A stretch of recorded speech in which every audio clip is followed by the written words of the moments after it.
muito poderoso. Aleluia. Abra sua Bíblia, Efésios capítulo 5. Alguém acende a luz, por favor?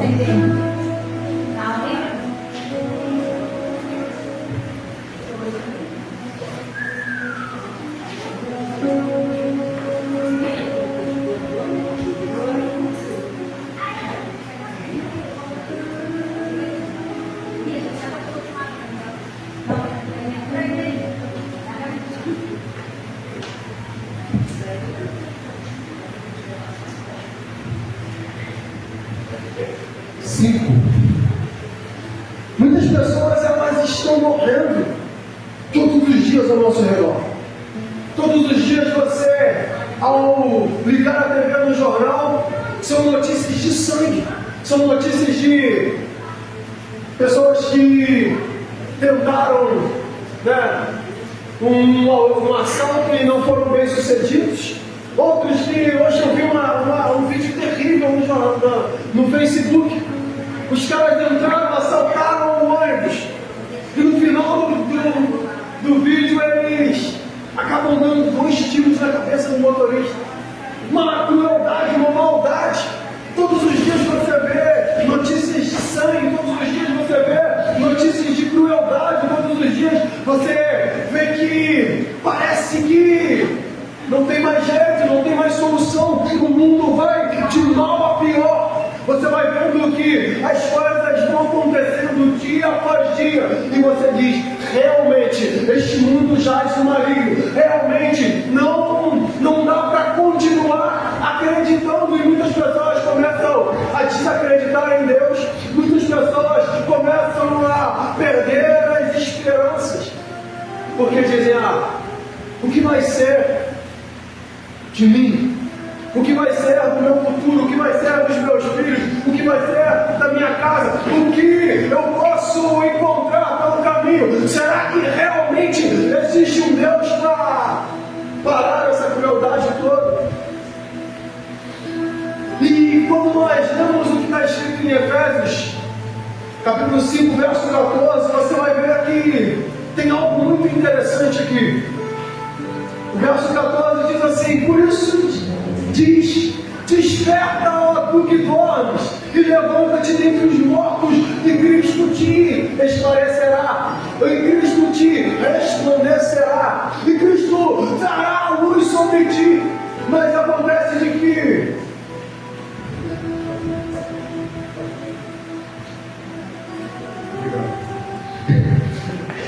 Cristo vai te dar a luz, e Cristo vai mudar a história.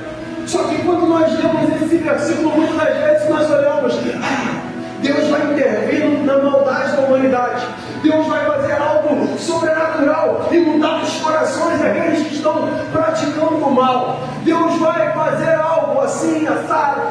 Só que na verdade, quando Paulo está escrevendo aqui, ele está escrevendo para a igreja que está em Éfeso.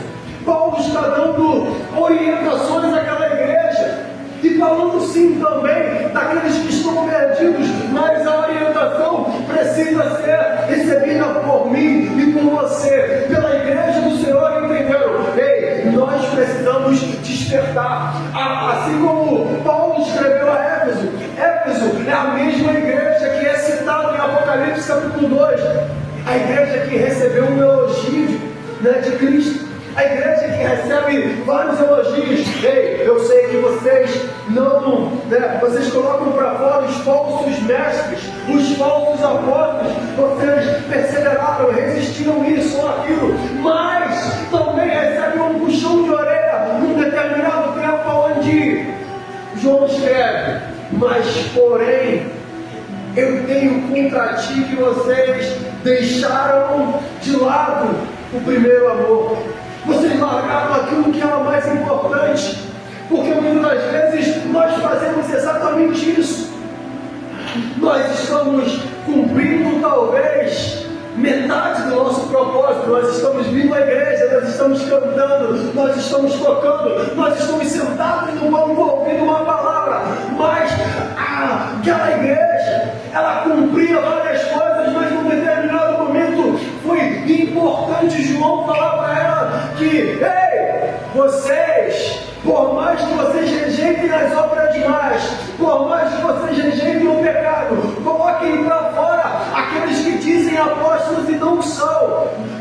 esqueceram de algo. Vocês esqueceram do primeiro amor. Vocês largaram a minha vontade de lado. Vocês largaram a vontade do Deus Todo-Poderoso. O que é amar, o que é viver de verdade, de lado.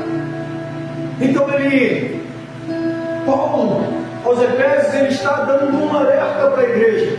Ele está dando um alerta para mim e para você, para que na hora que nós refletimos sobre despertar, sobre acordar, nós venhamos também a atentar para o que João falou em Apocalipse.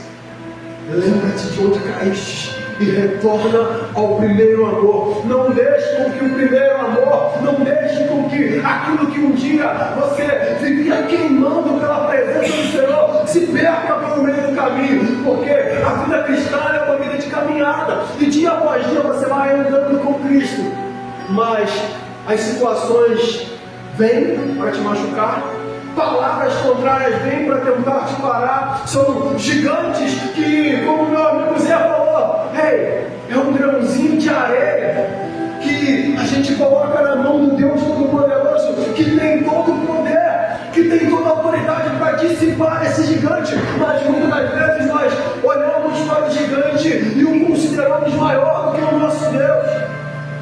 Aí João vai continuar dizendo para eles: ei, lembra-te de onde caíste e retorna ao primeiro amor. Lembra-te aonde foi que vocês pararam. Lembra o que aconteceu para que você perdesse o amor pelo evangelismo, o amor pela leitura da palavra, o amor pela oração, o amor pela busca da minha glória e da minha presença. Lembra o que te fez parar e retorna ao primeiro amor. Desperta tu que dormes.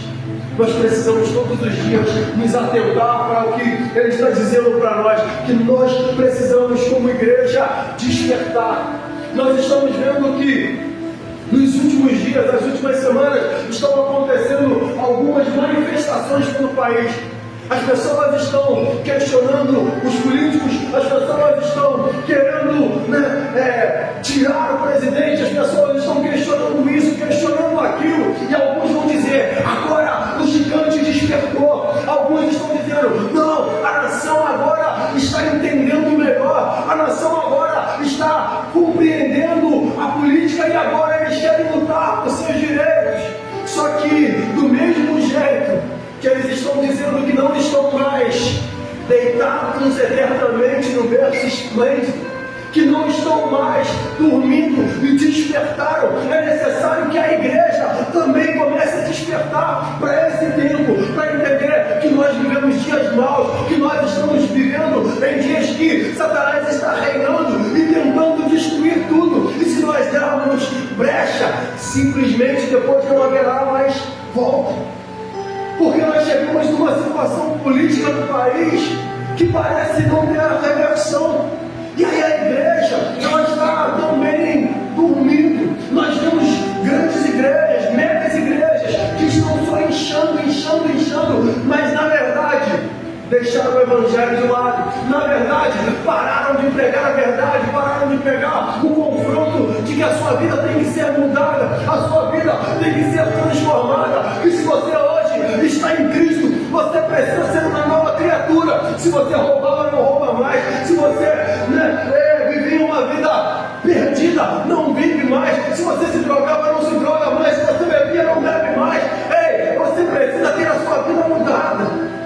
Mas infelizmente, mega igrejas, que dizem: não tem problema não, a mesa é para todos, venha como estás e fique como estás. Então a igreja, ela precisa entender, nós precisamos despertar para viver realmente o que a palavra de Deus quer que vivamos, para viver realmente aquilo que o Senhor deixou para a sua noiva santa e adornada, porque Ele vai vir buscar a sua igreja, Ele vai vir buscar a sua noiva, mas ela precisa estar limpa, ela precisa estar santa, ela precisa estar adornada para a volta dEle, ela precisa estar vivendo os sonhos, os projetos, os propósitos dEle, e não simplesmente do jeito que o homem quer, do jeito que o mundo quer, do jeito que alguns pastores estão pregando. A gente tem que reformular a Bíblia. Não, a palavra de Deus, ela é viva, santa, ela é perfeita e ela tem a direção para mudar a minha vida, a tua vida, para mudar a história de cada um de nós aqui. É ela quem tem que nos guiar, nós não guiarmos ela. É ela quem tem que mudar a nossa história. É através da palavra que nós precisamos nos endireitar para viver o que Deus quer, para viver o que Cristo quer. E o que nós podemos aprender com as advertências aqui de Paulo sobre a igreja? Em primeiro lugar, aprendemos que já é tempo de despertar para Deus. Despertar no sono fala de ter uma atitude em relação à sua condição espiritual. E aí, eu preciso que você entenda algo importante sobre o que eu escrevi. Despertar do sono fala de ter uma atitude em relação à sua. Olha o irmão, a sua. Agora tu fala para ele assim, quando ele falar a sua. Quando ele fala a sua, ele não está falando da sua, ele está falando da minha. ele está falando da sua. Porque eu vejo que muitas das vezes a gente quer dar sermão no irmão do lado. A gente quer chamar a atenção do outro porque fez assim ou assado. Mas Paulo, ele está querendo nos despertar para que nós venhamos olhar para a nossa condição. Para a nossa condição espiritual e dizer assim, ei, a minha vida precisa ser mudada, a minha vida precisa ser transformada, eu preciso realmente de um toque de Cristo, eu preciso realmente começar a rever como está a minha vida de oração, como está a minha vida de busca, eu preciso rever como está, né, o meu relacionamento com Deus. Aí depois a gente começa a ajudar as pessoas. Porque muitas das vezes a gente vê pessoas que chegam na igreja e querem dar sermão para um, cobrar o outro, mas simplesmente, na hora de fazer, fazem totalmente ao contrário do que cobra o outro. Faz totalmente ao contrário do que fala para o outro fazer. Então, primeiro nós precisamos despertar para a nossa condição espiritual. Muitas pessoas elas estão com a vida destruída, um casamento completamente destruído, né? Arruinado, com uma série de problemas dentro de casa, dentro do casamento, uma série de problemas financeiros, uma série de problemas espirituais, e são simplesmente paradas, estagnadas, estão sonolentas, sem tomar uma atitude para que a vida dela seja mudada. Então é necessário ouvirmos a palavra desperta. Desperta e falou, a partir de hoje, ei, se eu estou vivendo nesse pecado, eu não vivo mais. A partir de hoje, se eu estou parado, estagnado no meu ministério, no meu chamado, eu não estarei mais, porque é hora de levantar, é hora de acordar, é hora de orar um pouco mais, é hora de buscar um pouco mais, é hora de jejuar um pouco mais, é hora de dizer, eu vou viver aquilo que Deus me chamou para viver. Não dá mais para viver parado, não dá mais para estar estagnado. Ei, eu preciso ser aquilo que a Bíblia diz que eu sou. Eu preciso viver aquilo que a Bíblia me chamou para viver. Eu preciso ouvir a voz do Mestre me chamando e dizer, eis-me aqui, Senhor, eu vou viver aquilo que o Senhor me chamou para viver. Aleluia! Eu preciso me posicionar. O desperta é para cada um de nós. O desperta é para mim, é nosso. Opa, eu preciso acordar, eu preciso despertar, eu preciso ver o que estou errando dentro da minha vida espiritual, o que eu estou errando dentro do meu casamento, o que eu estou errando dentro do meu emprego, o que eu estou errando dentro do meu ministério, para viver aquilo que Deus me chamou para viver. Por que as pessoas estão dizendo por aí que o gigante acordou? Porque de alguma forma o povo começou a reagir ao descanso. O povo começou a reagir ao descaso. O povo começou a reagir às situações que eles falaram assim, tem algo errado no país, tem algo errado na política, tem algo errado, né? Tem tanta corrupção, tem tantas coisas acontecendo. Mas muitas pessoas, sabendo que a sua vida espiritual está errada, sabendo que tem algo errado, né, no seu casamento, sabendo que tem algo errado na sua vida financeira, continua apático, parado, sem mudar essa condição espiritual, sem mudar essa condição dentro da tua casa, sem mudar aquilo que precisa ser mudado. Então, Paulo convocou a igreja em Éfeso para que eles pudessem despertar. Para que eles pudessem entender, tem muitas pessoas vivendo em pecado ao lado, tem muitas pessoas vivendo, praticando o ocultismo. A cidade de Éfeso, ela praticava muito ocultismo, existiam várias religiões, existiam várias coisas ali ao redor. A igreja precisava se posicionar no meio daquilo tudo. E hoje, na hora que nós olhamos para a sociedade, são tantas pessoas perdidas, são tantas pessoas dominadas por Satanás, são tantas pessoas destruídas pela droga, pelo alcoolismo, são tantas pessoas que estão vivendo uma vida de prostituição. E aí nós precisamos despertar no meio desse povo e falar: opa, eu preciso fazer algo, eu preciso fortalecer a minha vida espiritual, para que, na hora que eu estiver desperto, que eu despertar, eu possa falar: ei, Jesus vai mudar a tua história. Levanta tu que dormes e dentre os mortos, porque Cristo quer te dar vida, porque Cristo quer mudar a tua história, porque Cristo quer mudar a situação. Nós vivemos dias maus, nós vivemos tempos maus. Então é necessário estarmos bem ligados no que está acontecendo. E como o povo de Éfeso, nós também estamos vivendo em dias maus e que os valores estão se perdendo. E Deus está te convocando para um despertar espiritual. Na Bíblia, o sono muitas das vezes é comparado com a morte. E alguns dos exemplos bíblicos, e existem alguns exemplos bíblicos que falam sobre o despertar. Despertar do sono. Pessoas que estavam dormindo e você vê que algo não acontecia. E quando a gente fala de dormir, muitas vezes a gente fala assim: não, quantas vezes que a Bíblia fala de algo de dormir é ruim? Nem sempre. Eu vejo que em Atos capítulo 13, se eu não me engano, Pedro, ele tinha sido preso. Acontece de que, num determinado momento, a igreja falou: Pedro foi preso, o que nós vamos fazer? A igreja começou a orar, e orar, e orar, e orar. Só que Pedro, eu penso que tem dois pensamentos a respeito disso. Pedro estava na cadeia, mas ele sabia quem ele era. Ele sabia para que ele havia sido chamado. Ele sabia quem era o Deus dele, porque agora já era um outro homem.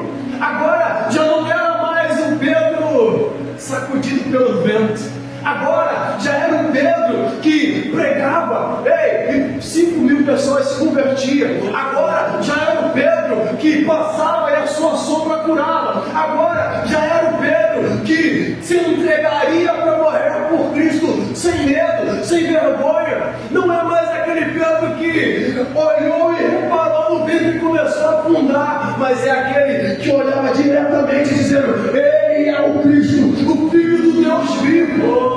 Aquele era um outro homem já, era um homem completamente transformado. E ele foi para a cadeia, tentaram intimidar ele. E eu fico pensando: Pedro, dentro da cadeia, sem medo de nada, deitou, relaxou e foi dormir. Ele falou: na hora que Deus quiser, ou eu vou para a glória encontrar o meu Cristo, ou ele me livra da prisão. E a igreja começou a orar, a orar, a orar, e a Bíblia vai dizer que o anjo entrou na prisão enquanto Pedro dormia e o libertou.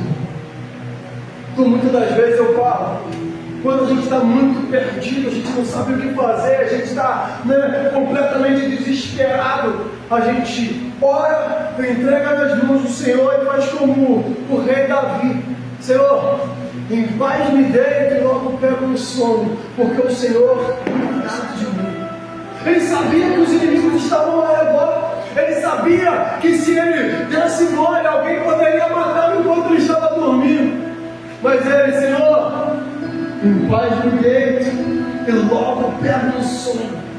Senhor, que os meus inimigos tropecem, caiam, quebrem os dentes. Senhor, que os meus inimigos se lasquem para lá. Mas eu confio no Deus Todo-Poderoso. Então em paz me deito e logo pego no sono. Mas nem sempre dormir é algo tão bom.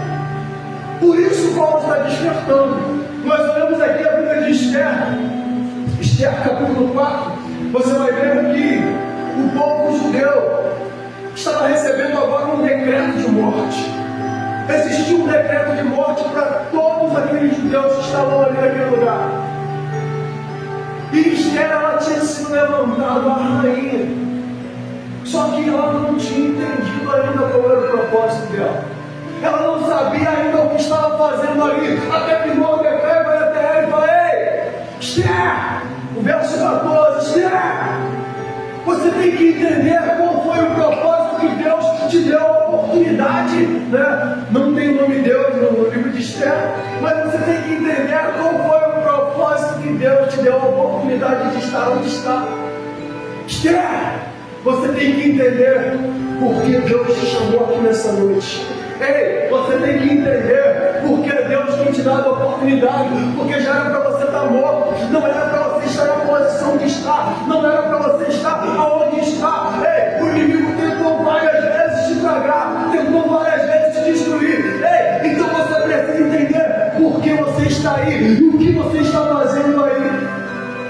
Foi o que aconteceu. Ele vai até ela e fala: ei, você tem que entender por que está aí. E aquela mulher, a rainha, ela falou: ei, ore e jejum. Faça com que aquele povo levante 3 dias de jejum, só bebendo água. E eu também irei jejuar aqui e irei falar com o rei para que seja mudado o decreto de morte. Está entendendo? Aquela mulher estava numa sonolência. Aquela mulher não sabia o que fazer. Então Mordecai precisou dizer para ela: ei, desperta, acorda.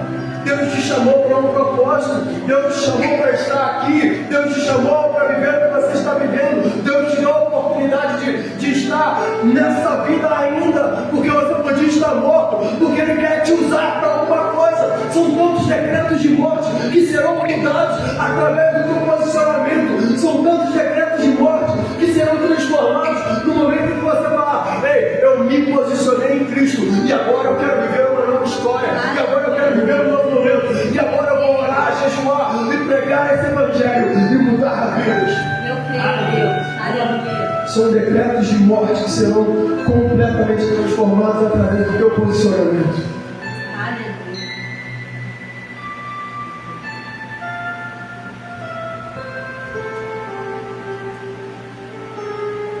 O segundo cidadão que... Alguém viu um roteador para mim aí? Eu acho que não. O segundo cidadão que simplesmente não...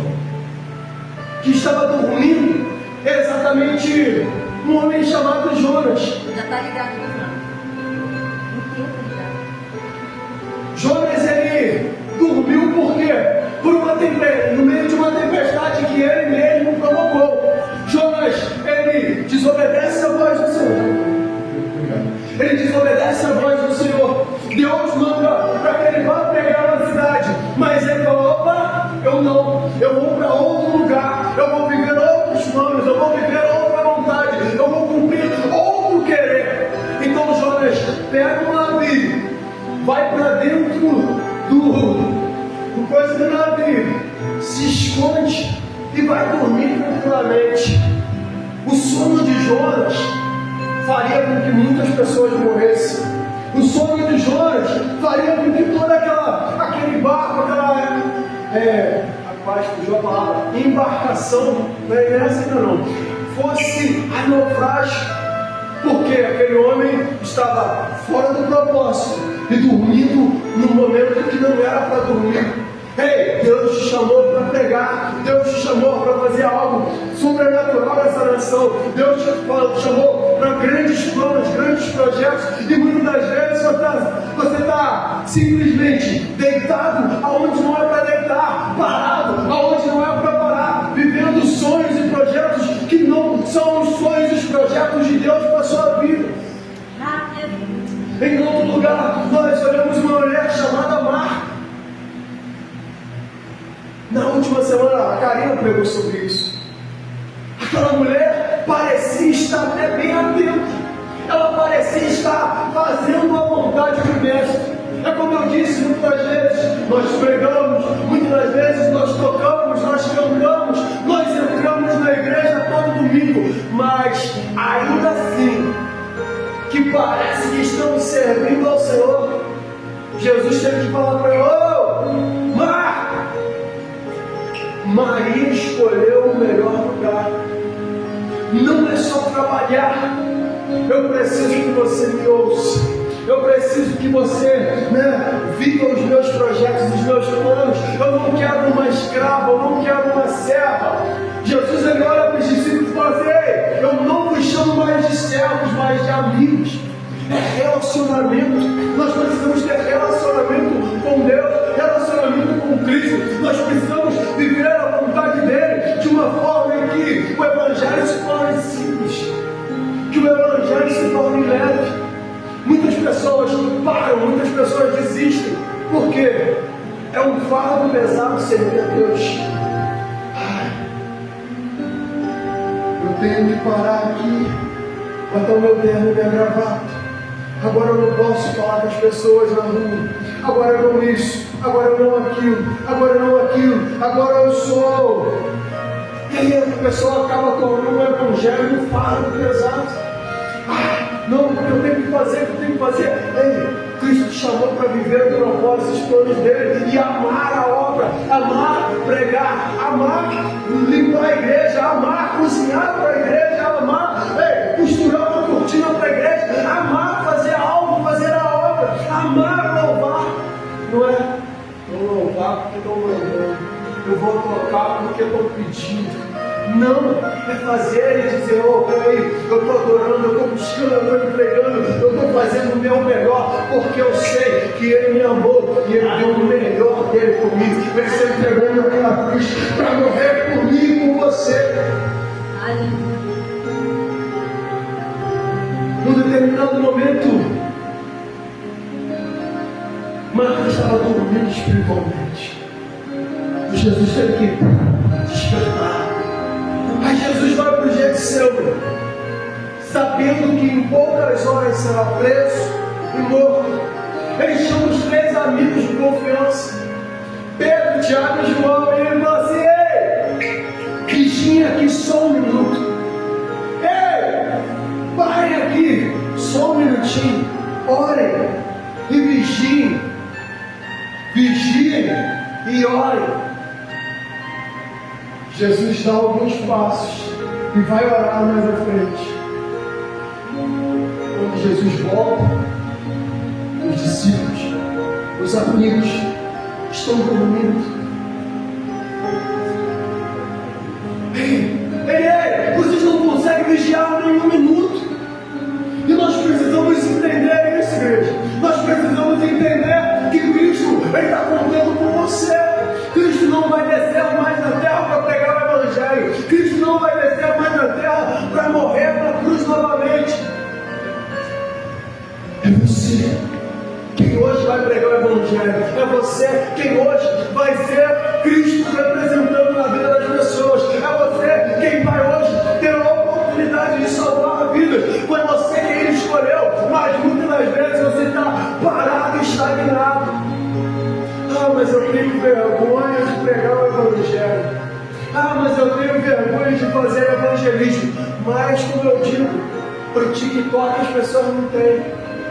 Para fazer besteira, para roubar, para se perder no mundão do carnaval, encher a cara. As pessoas perdem a vergonha. Mas na hora de pregar o Evangelho de Cristo, eu tenho vergonha.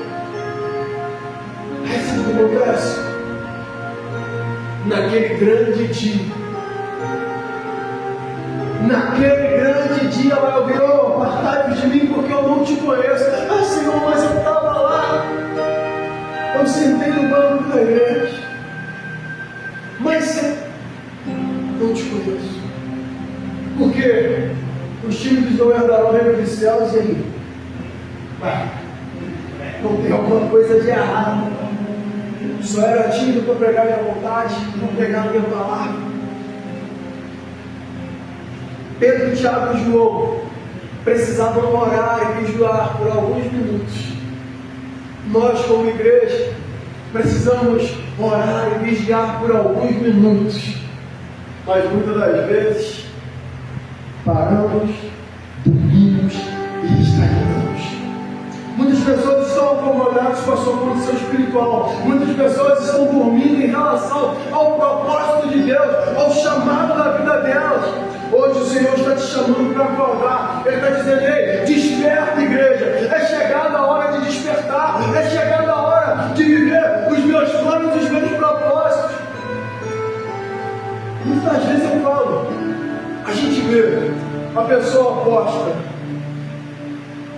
as coisas do mundão, as frases de efeito bonito, aquilo que o pastor famoso colocou, mas aí a gente fala, vai ter um culto lá na igreja, posta o negócio. Aí você não vê a pessoa postar. Convida alguém, você não vê a pessoa convidar. É simplesmente, muitas vezes, você hoje mandou uma mensagem. Você pode mudar a vida, a história de alguém. Você pode transformar uma família, porque você fez um convite. Mas aí, você simplesmente nega fazer isso. E em segundo lugar, aprendemos que é tempo de andar prudentemente. Versos 15 e 16. Portanto, vede prudentemente como andais, não como necios, mas como sábios, remindo o tempo, porque os dias são maus. E aí, vede prudentemente como andais, não como necios, não como loucos, não como os perdidos por aí, mas como sábios, como alguém que está pensando no que vai fazer, como alguém que está raciocinando.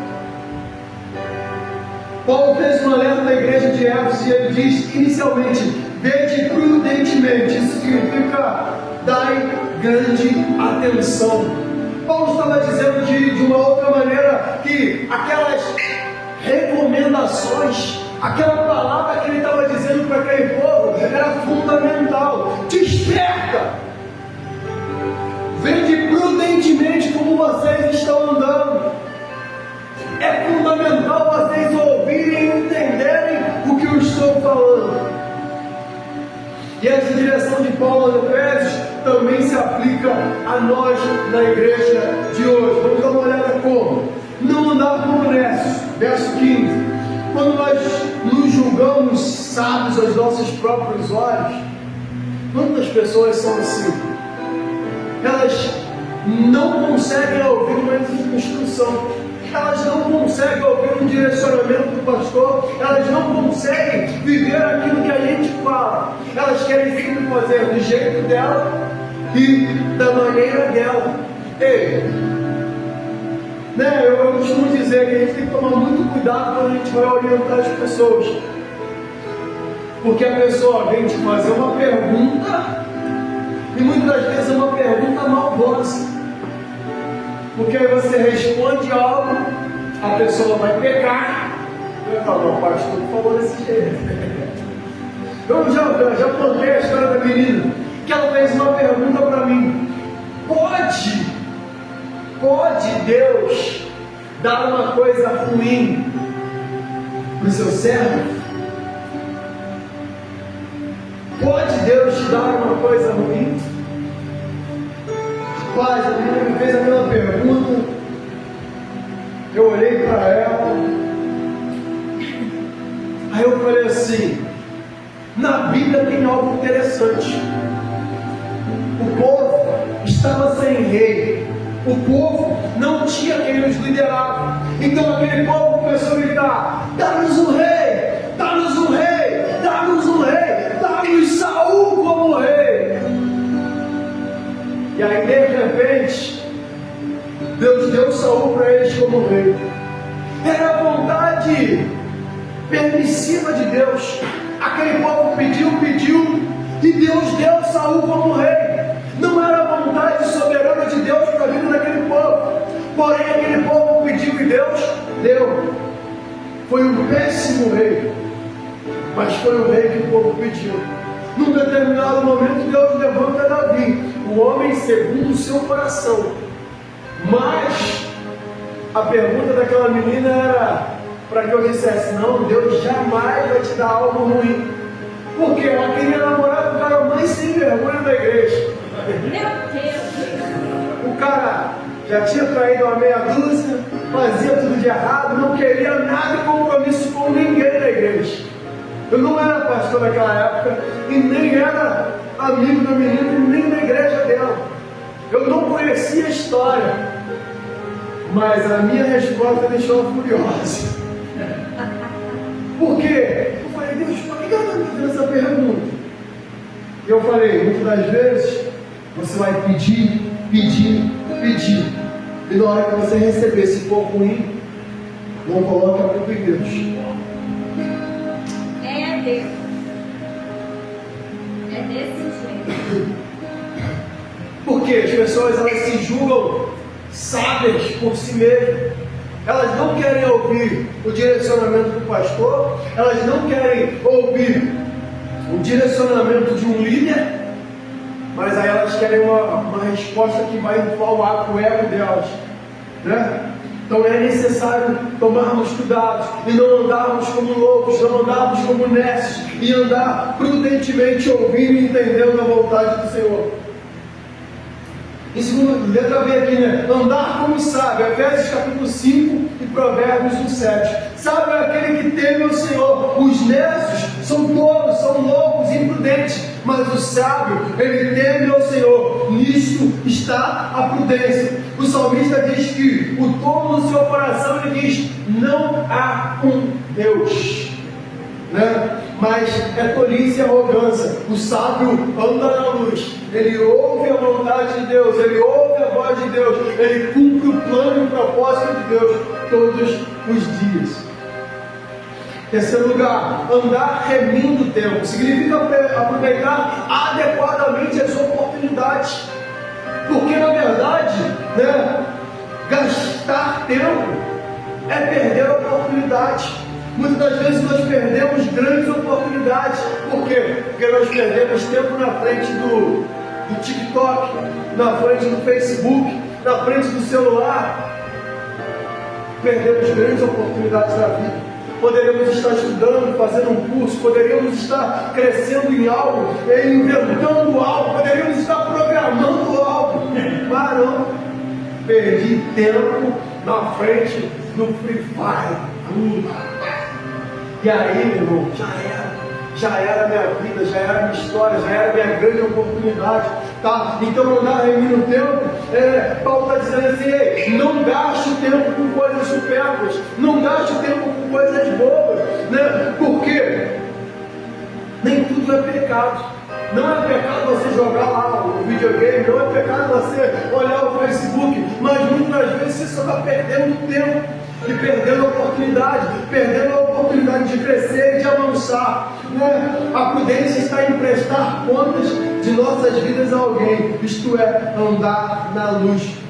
Só anda na luz quem está congregando, sendo direcionado. Só anda na luz quem está andando debaixo da vontade do Senhor, sendo guardado e guiado por Ele. Nós precisamos ser liderados, nós precisamos ser pastoreados, nós precisamos andar com Cristo. Deus tem nos dado uma vida de comunhão com a eclésia. Eclésia. Sabe o que significa eclésia? Igreja. Semana passada eu falei a respeito de jogador ou torcedor. A eclésia é exatamente uma equipe de jogadores. Porque no momento em que em Mateus capítulo 18, Jesus ele ouve o que Pedro falou: tu és o Cristo, o Filho de Deus vivo. Jesus ouve aquela declaração e ele fala: ei, sobre esta palavra, sobre esta declaração, eu edificarei a minha eclésia. E a eclésia era um grupo de homens romanos que foram escolhidos para, no momento em que Roma conquistasse um lugar, aqueles 300 homens, eles eram enviados para lá para simplesmente ensinar a cultura, para simplesmente cuidar daquele lugar e agora fazer com que começasse a viver o que Roma queria, começasse a viver os projetos de Roma, falar como Roma, se vestir como Roma e agora se tornarem soldados também romanos. Está entendendo? Então Cristo pega a palavra eclésia e fala, opa, sobre a palavra de Pedro, que eu sou Cristo, o ungido de Deus, eu também vou formar a minha equipe de jogadores, a minha equipe de guerreiros, a minha equipe de homens e mulheres que vão ensinar a respeito do meu reino, que vão ensinar a respeito daquilo que eu vim trazer para essa terra, que vão ensinar a respeito do que é realmente o reino dos céus. Então é interessante e importante nós entendermos e vivemos a vida da igreja. É interessante nós vivemos a comunhão da igreja. A igreja, ela fala de um time, ela fala de homens e mulheres que andam juntos, ela fala de homens e mulheres que vão viver esse evangelho junto. E muitas das vezes a gente perde tempo com 300 mil coisas. Nós temos discipulado, eu não vou estar. Tem a célula, eu não vou. Tem não sei o que, eu não vou. Aí depois fala, ai pastor, eu estou tão fraco espiritualmente. Ai pastor, não sei o que. Mas você não quer viver junto com a igreja. Você não quer viver a comunhão da igreja. Você não quer viver os planos, os propósitos da igreja. Mas é que a casa do pastor é longe. Mas é que a célula, eu não gosto de ficar na casa dos outros. Cara, a gente sempre tem uma desculpa. A verdade é, quem é bom de desculpa não é bom em mais nada. Então na hora de parar de dar desculpa para Deus, está na hora de parar de dar desculpa para o pastor e achar assim, estou enganando o pastor, estou dando desculpa para o pastor. Está na hora de parar de dar desculpa para si mesmo, porque você vai continuar sendo ruim em tudo. É necessário você entender, você precisa viver a comunhão com a igreja, a comunhão com a eclésia. Não adianta dizer que faz parte do time, mas ser o torcedor que está de casa reclamando. Agora aí, viu? Vi na Clã, Dona Sandra, a família tinha que perder mesmo. Tá pior do que o Marquinhos. A família tinha que perder mesmo, não sei o quê. Pô, tem 6 oportunidades, ela pode estar ganhando 6-0. Mas aí a verdade é, o torcedor é assim, né? O torcedor ele vai reclamar do time quando está errando. Mas quando a gente entende a vida da igreja, eu quero fazer parte do time para chutar a bola pro gol. Eu quero chegar lá e fazer a diferença no campo. Está entendendo? É por isso que eu estou recrutando vocês. Ei, nós temos um grupo de teatro, nós temos a equipe de louvor, nós temos a equipe que vai pintar a igreja, que vai varrer a igreja, nós temos a equipe que vai fazer comida. Eu quero fazer parte de algo. Está entendendo? É necessário estar no time, entrar em campo e chutar a bola pro gol. Deus ele quer te usar. A unidade faz diferença. E juntos como igreja nós vamos fazer a diferença. Nós queremos fazer a Independência estremecer. Nós queremos fazer a cidade de Petrópolis estremecer. Mas é necessário gastar o tempo com a unidade. É necessário entender, remir o tempo com a oportunidade de viver os sonhos e os propósitos de Deus. A gente se reúne nos discipulados, a gente se reúne nas células, a gente se reúne nos ensaios. Mas eu não sei cantar, não sei tocar, não sei fazer nada. Vem para a igreja, de qualquer forma, fica olhando para a cara do Mateus. Mateus me mandou um sorriso, está tudo certo, meu irmão. Está entendendo? Vem para cá, meu irmão, está na hora do louvor. Faz que nem as crianças. A melhor coisa que tem são as crianças. Eu quero viver algo novo. E elas cantam, e elas dançam, elas se entregam, elas se arrogam e tá. Aí a mãe dela brigou para ela e ela foi para lá de cara feia. Aí eu peguei ela pela mão, vou dançar. E ela veio para cá e começou a dançar e ela de novo. Sabe por quê? Porque às vezes a gente vai passar momentos maus, momentos de dificuldade, mas se a gente for igual a Cecília, não tem tempo ruim, eu vou voltar a adorar agora, eu vou voltar a me entregar agora. Eu não quero saber do que aconteceu. Eu vou voltar a agradecer o nome de Deus Todo-Poderoso. Tem que ser assim. É entender unidade da eclésia, viver a unidade da palavra de Deus, da igreja do Senhor. Viver em comunhão guarda os nossos corações. Viver em comunhão guarda os nossos corações. Então por quê? Ontem a gente estava lá reunido na minha casa, para o teatro, para a dança. A gente ri, a gente chora, a gente bola uma peça, a gente sai uma dança, a gente faz não sei o quê. Enquanto a gente está ali, a igreja está guardada.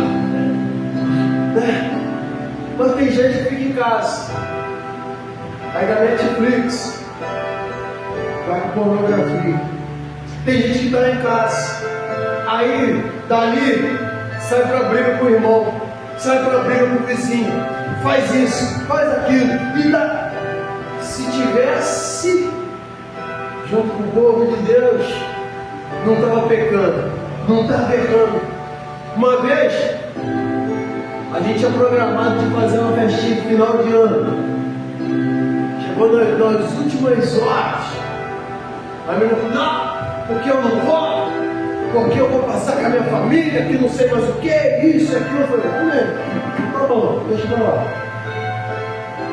Somos poucos, deixamos pra lá, não fizemos a festa de final de ano, não fizemos nada.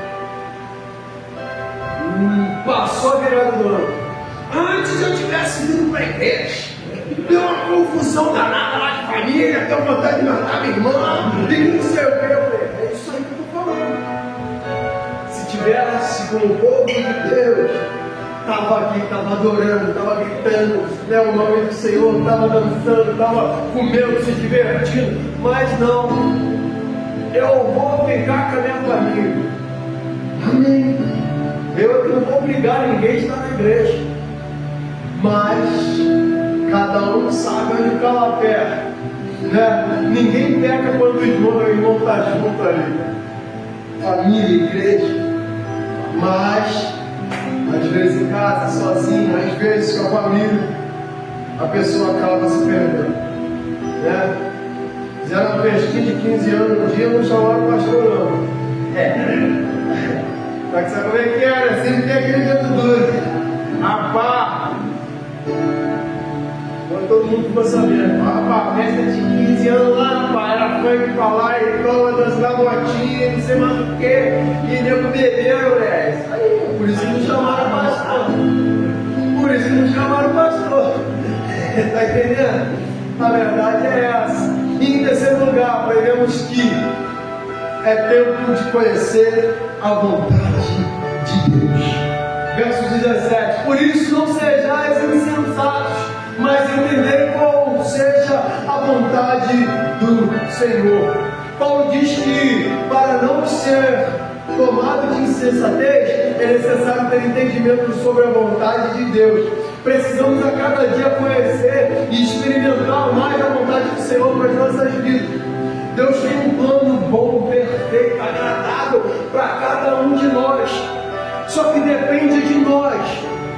Falando assim: Deus, estou aqui, eu quero viver os teus planos, eu quero viver os teus sonhos. Deus, eu quero. Porque Deus, ele tem um plano. E da mesma forma que Deus tem planos maravilhosos para a tua vida, o diabo também tem. Todos os dias o diabo está tentando te derrubar, todos os dias ele está tentando te matar, todos os dias ele está tentando acabar com a tua vida e acabar com os planos de Deus sobre você. Só que depende de você se vai se colocar debaixo da potente mão do Senhor, ou vai ficar esperando a flechada do inimigo, de peito aberto. Está entendendo? Precisamos buscar nos sujeitar à vontade de Deus. Devemos ter a clara percepção de qual é a vontade de Deus, pois só assim saberemos se estamos no caminho certo para cumprir o propósito do Senhor. Para entender qual é a vontade de Deus e se nós estamos realizando ou não, precisamos fazer algumas considerações. A vontade de Deus define quem nós somos. A vontade de Deus define quem nós somos. Jesus, um dia ele estava pregando dentro da sinagoga. Um dia Jesus estava pregando dentro da sinagoga. Só que, de repente, aparece lá na sinagoga. Tem várias pessoas ouvindo Jesus falar. Mas de repente alguém fala assim: Jesus, aí, a tua mãe e os teus irmãos estão lá fora.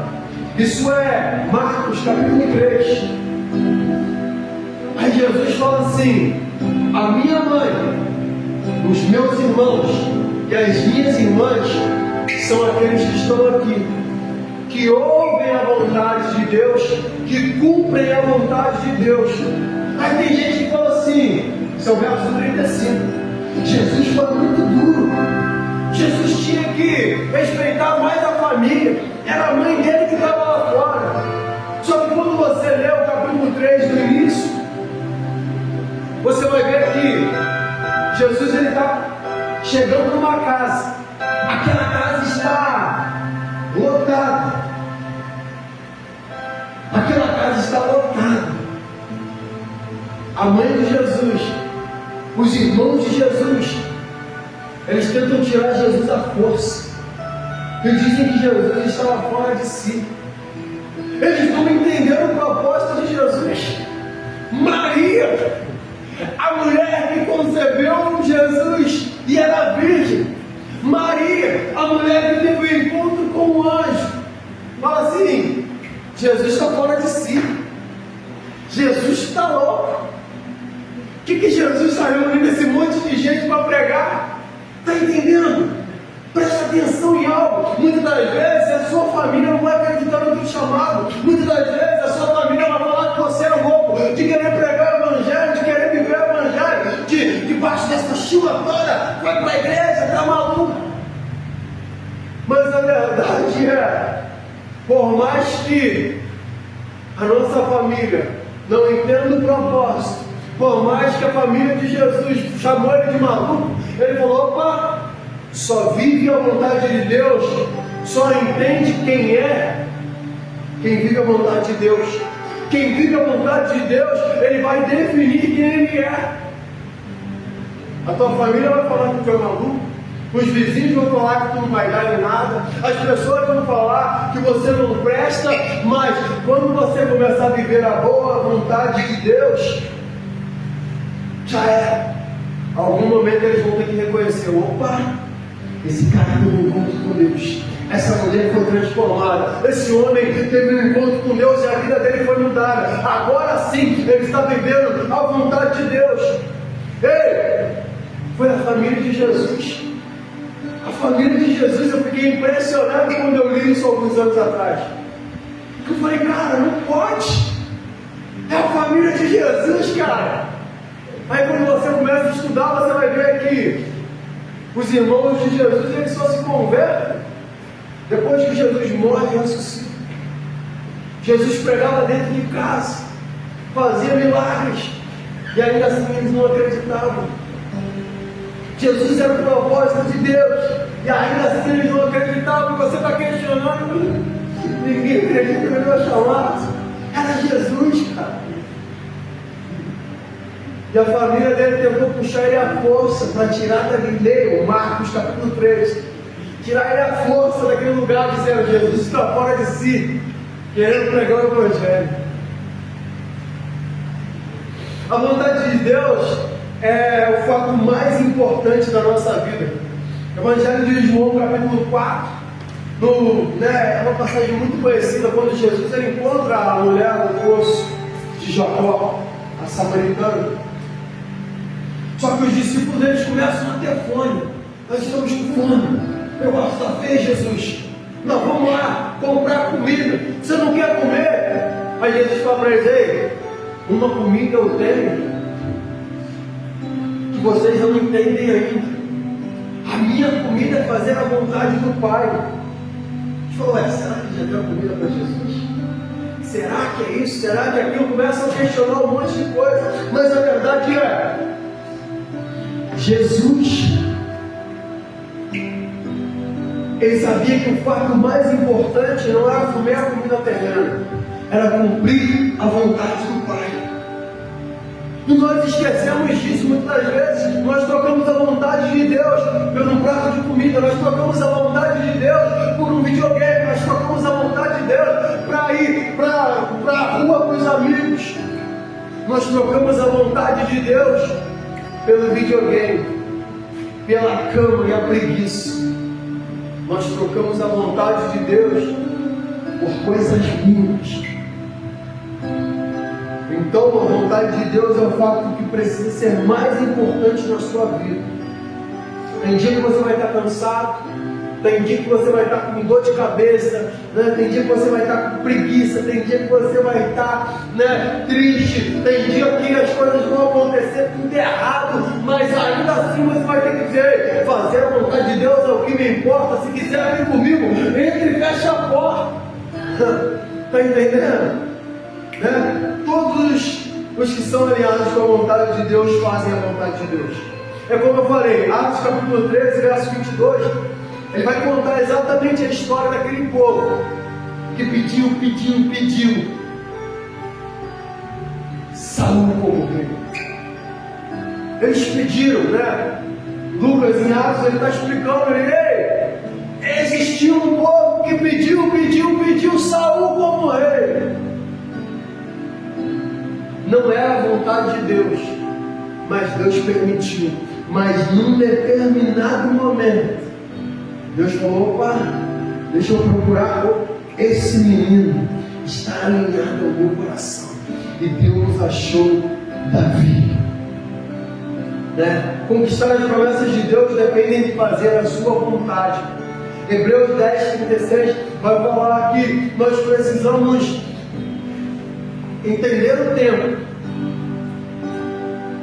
cumprir a vontade de Deus, para que depois as promessas se cumpram. Primeiro vocês entendem o tempo, fazem a vontade de Deus, perseveram, e aí a vontade de Deus vai se cumprir. As promessas de Deus na sua vida, muitas das vezes, na maioria das vezes, elas vão depender da perseverança. Você vai falar: pastor, mas eu estou um tempão orando, eu estou um tempão pregando, eu estou um tempão tentando, eu estou um tempão fazendo. Ainda não aconteceu, mas se for vontade de Deus, a promessa vai se cumprir. Mas é necessário perseverança. E Deus te trouxe aqui nessa noite, porque Ele quer que você entenda qual é a vontade dEle para a sua vida. Eu quero te pedir para se colocar de pé. É muito difícil você despertar uma pessoa que está dormindo. A Maria, meu irmão, se tiver que acordar ela, tem que sacudir, bater, corre e acorda. Mas se for no dia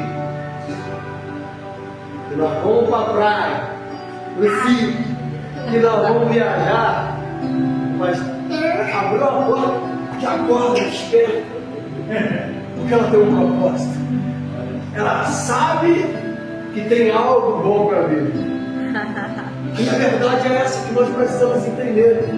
Muitas das vezes nós estamos dormindo porque nós ainda não entendemos o propósito. Muitas das vezes nós estamos parados no ministério. Muitas das vezes nós estamos parados na vontade de Deus porque não entendemos o propósito. E hoje Deus está falando assim: eu tenho um caminho de vida eterna para você. Eu tenho grandes planos e projetos para a tua vida. E eu quero te guiar, te levar para outro lugar. Eu quero viver tudo. Eu quero que você viva tudo aquilo que eu tenho para você. E eu quero que você olhe para essa imagem e que você imagine algo. Quando você olha para essa imagem, o que você imagina? 5 mulheres. Que passagem da Bíblia é essa? Talvez você vai falar assim: pô, peraí, 5 mulheres? Não conheço. Eu conheço as 10 virgens. Pô, mas só são 5. Mas a verdade é que nós falamos sobre mestres e sábios. Quando você vê a passagem das 10 virgens, você vai ver que tem 5 nessas. Você vai ver que tem 5 mulheres loucas. Você vai ver que teve 5 mulheres imprudentes. Você vai ver que tem 5 mulheres que, ao invés de viver os planos e os propósitos de Deus, de colocar azeite na lamparina, foram dormir vazias. Foram dormir sem a palavra do Senhor. Foram dormir sem o propósito do Senhor. Mas existiam 5 mulheres que encheram a botija de azeite e estavam com as lamparinas acesas e estavam vivendo os sonhos e os propósitos do Senhor. Ei, diante dessa palavra hoje eu quero dizer para você: é hora de encher a tua lamparina, é hora de dizer: Senhor, eu estou aqui e eu quero que a minha vida seja mudada e moldada. Eu quero sair daqui hoje cheio do azeite. Eu quero sair daqui hoje com um propósito completamente diferente. Eu quero viver os teus propósitos. Se você entendeu que essa mensagem é para você, eu quero te convidar a vir aqui à frente. Se você entendeu que está afastado dos planos e dos propósitos do Senhor, e hoje quer entregar a sua vida para Ele, como seu único e suficiente Salvador, o momento é esse.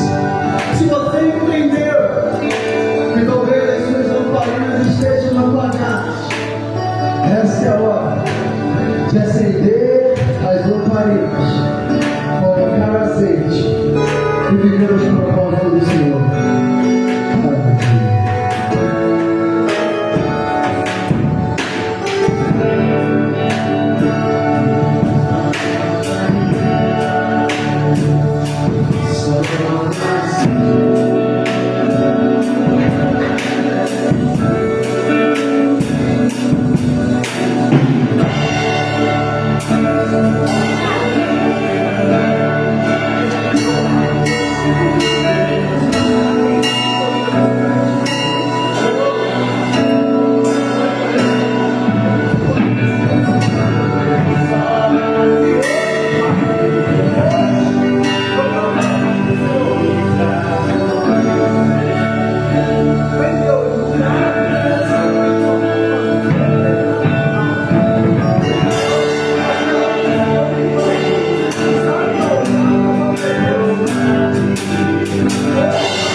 estamos tratando do teu chão.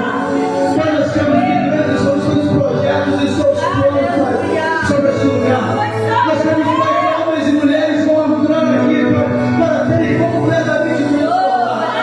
Pai, eu prego que a minha igreja hoje desperta.